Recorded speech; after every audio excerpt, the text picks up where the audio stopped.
Halo semuanya, selamat datang di channel yang tidak layak untuk dihina ini.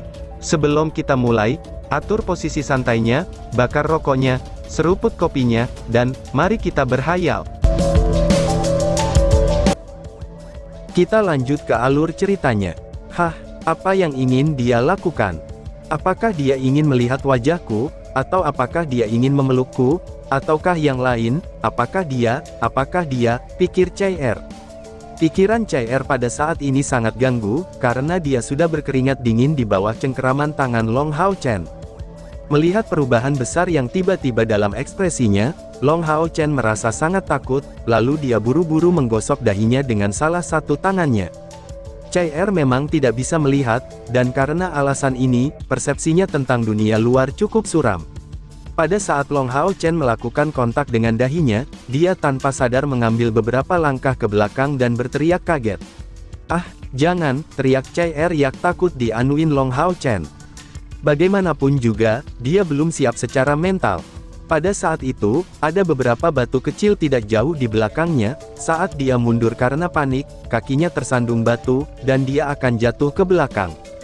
Hati Long Hao Chen menjadi takut, sedikit-sedikit melompat-lompat. Meskipun dia benar-benar tidak mengerti apa yang terjadi pada CR, dia masih secara tidak sadar mengambil langkah ke depan, dan memegang pinggang rampingnya dengan pelukannya, saat ia menopang tubuh cantiknya dengan tangannya. Hati-hati, ucap Hao Chen. CR sekarang menjadi begitu malu, sehingga lehernya pun ikut memerah. Dia jelas bisa merasakan pelukan Long Hao Chen di pinggangnya, dan merasakan kehangatan tangannya, serta napasnya dalam jarak yang begitu dekat. Dalam kapasitasnya sebagai seorang asasin, dia menghabiskan sebagian besar masa kecilnya dalam pelatihan. Itu telah membuat indranya menjadi sangat tajam, karena itu adalah satu-satunya cara baginya untuk merasakan bahaya yang tersembunyi. Tapi sekarang, hatinya yang tampak sangat pemalu, hingga menyebabkan tubuhnya mati rasa, dan kakinya hampir tidak bisa berdiri dengan stabil sama sekali. Salah satu tangannya meraih kerah Long Hao Chen, dan pikirannya benar-benar kosong. Long Hao Chen saat ini benar-benar terpana juga. Cuacanya cukup panas, jadi semua orang mengenakan pakaian tipis. Jadi, ketika dia memegang pinggang CR yang ramping dan lembut di lengannya, dia hanya merasakan kelembutan dari kulitnya, dan kehangatan yang nyaman.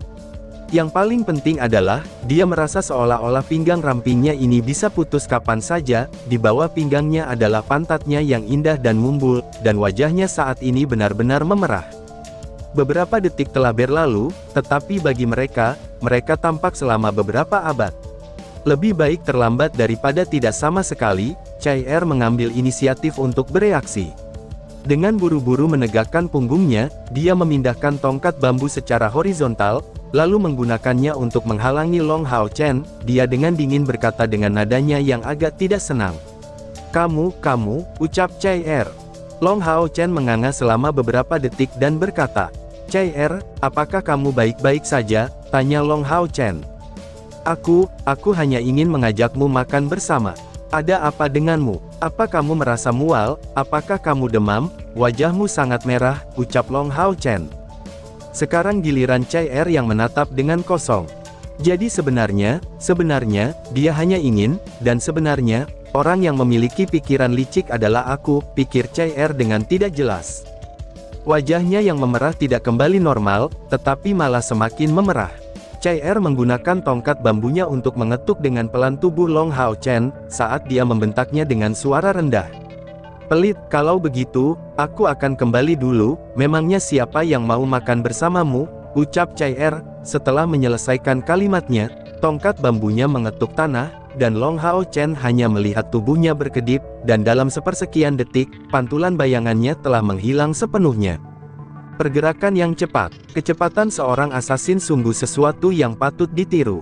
Namun, apa yang terjadi pada CR? Kenapa dia memanggilku pelit? Gumam Long Hao Chen. Long Hao Chen berdiri di sana sambil tertegun sejenak, lalu berjalan kembali ke hotelnya dengan pikirannya yang bingung. Dengan persepsi tajamnya, dia bisa merasakan bahwa CR tidak benar-benar marah kepadanya.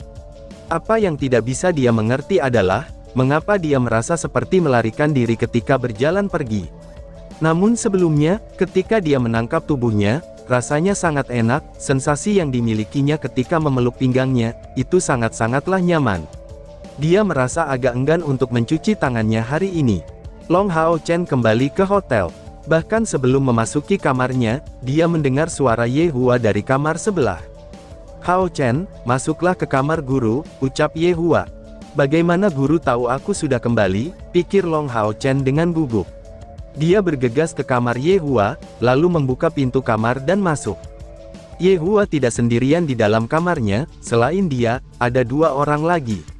Seorang tetua dengan rambut putih dan janggutnya yang putih juga, sedang duduk tegak di hadapannya, dan seorang pemuda yang berdiri di belakangnya. Dia mengenali pemuda ini, dia adalah orang sombong yang ia temui dan ia kalahkan pada hari itu, tetapi ia belum pernah melihatnya lagi sejak saat itu adalah Han Yu. Meskipun Ye Hua duduk di sana, rasanya dia sangat hormat kepada Long Hao Chen. Dia hanya duduk di setengah kursinya, itu adalah pertama kalinya Long Hao Chen melihat sisi Ye Hua ini. Long Hao Chen mengenal gurunya dengan sangat baik, ini tentu saja perilaku yang hanya bisa dia tunjukkan ketika berbicara dari lubuk hatinya. Siapa lelaki tua ini? Apakah dia kerabat Han Yu? Apakah karena hari itu, ketika dia mengatakan akan menjadi ksatria punggawa aku, dia datang untuk mencari aku, pikir Long Hao Chen.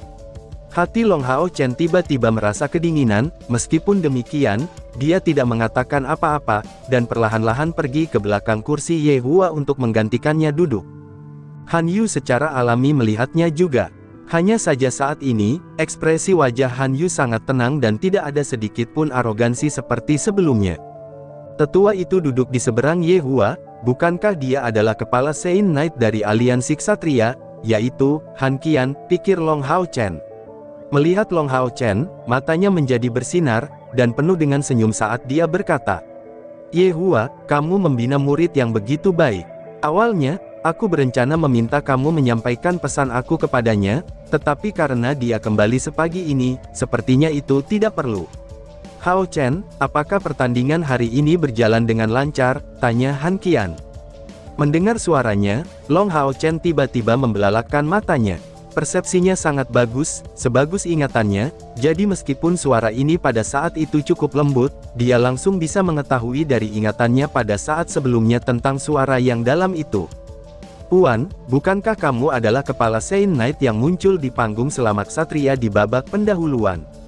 Long Hao Chen membiarkan kata-kata ini keluar dari mulutnya. Han Qian menjawab dengan senyum lebar. "Tepat, sangat mengesankan, kamu ternyata masih mengingat suara aku, hahaha," jawab Han Qian. Ye Hua melirik Long Hao Chen, lalu ia berkata, "Kamu masih belum menjawab pertanyaan pertama senior Sein Knight," ucal Ye Hua. Long Hao dengan cepat dan penuh hormat berkata, "Aku memenangkan pertandingan aku hari ini dengan kebetulan," jawab Long Hao Chen. "Hah, kebetulan," ucap Han Qian dengan heran sambil menatapnya. "Jadi masih ada orang di dalam kelompokmu yang bisa membuatmu mengandalkan keberuntungan, ini benar-benar kejutan," ucap Han Qian.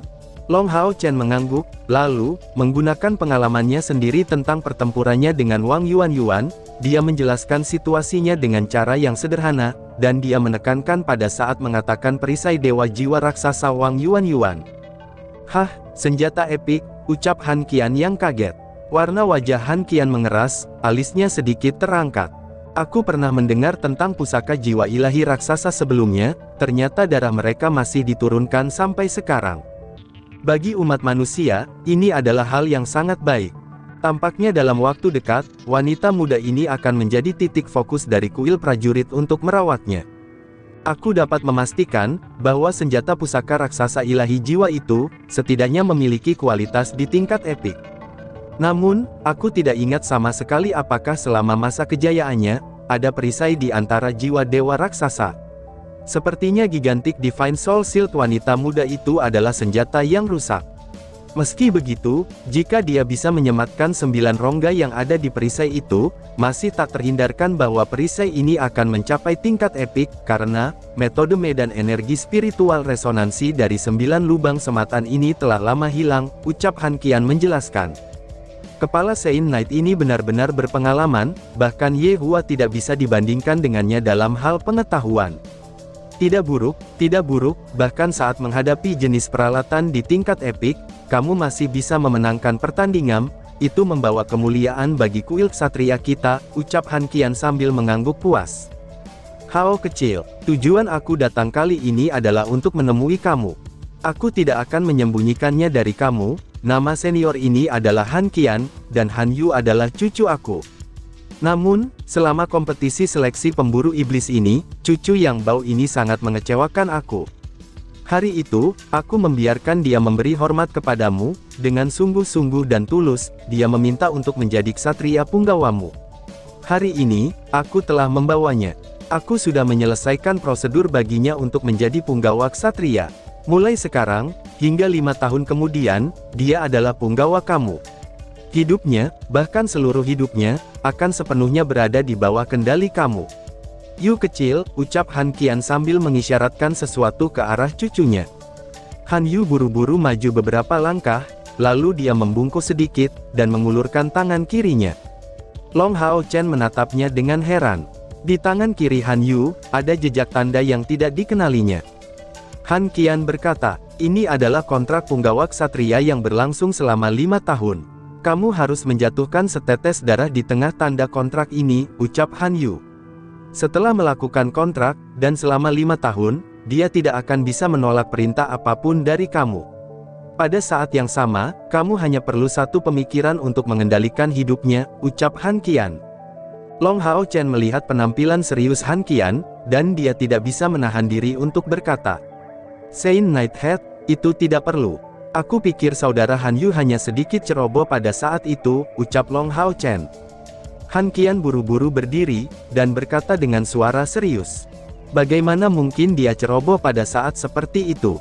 Anak ini memiliki bakat bawaan, tetapi sikapnya itu memiliki kecacatan serius.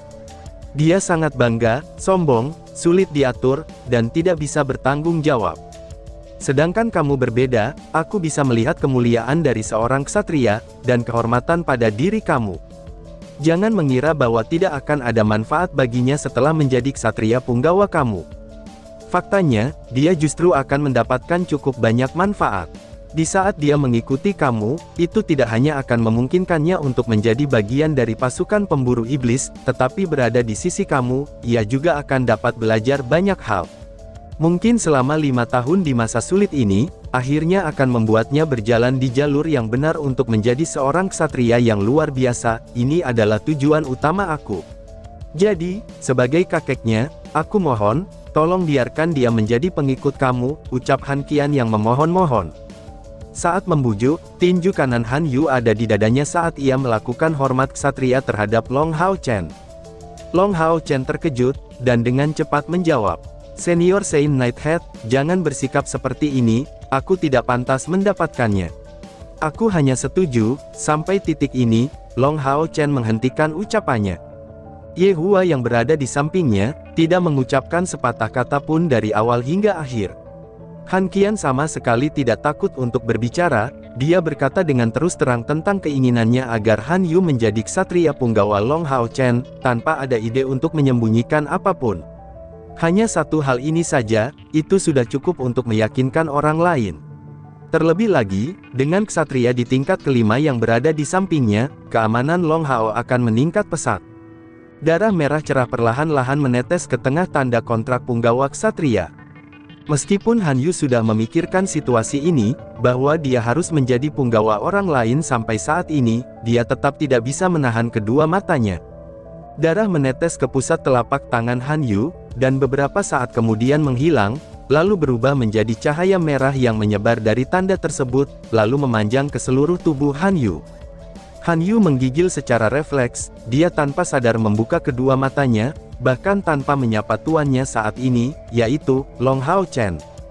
Tiba-tiba saja dari pusat tanda perjanjian itu, cahaya emas juga menyebar. Dalam sekejap, Han Yu hanya merasa bahwa 360.000 pori-pori di tubuhnya terbuka, baik di luar maupun dalamnya, lalu cahaya itu menghangatkan seluruh tubuhnya. Seluruh tubuhnya terasa seperti pusat mata air panas yang terbakar, dan hampir mengeluarkan suara erangan. Apa ini? Tanya Long Hao Chen bingung. Tidak hanya Ye Hua dan Long Hao Chen, tetapi bahkan Han Qian sendiri menjadi agak takut, meskipun dia adalah seorang kepala Saint Knight, itu adalah pertama kalinya dia melihat situasi aneh ini. Han Yu sendiri agak terpana, tapi kenyamanan ini tidak palsu, dia bisa merasakan, bahwa di antara dia dan Long Hao Chen, sudah ada koneksi di tempat yang berbeda. Rasanya seperti mereka menjadi kerabat atau keluarga. Dan tiba-tiba saja bersambung. Sekian dan terima kasih banyak.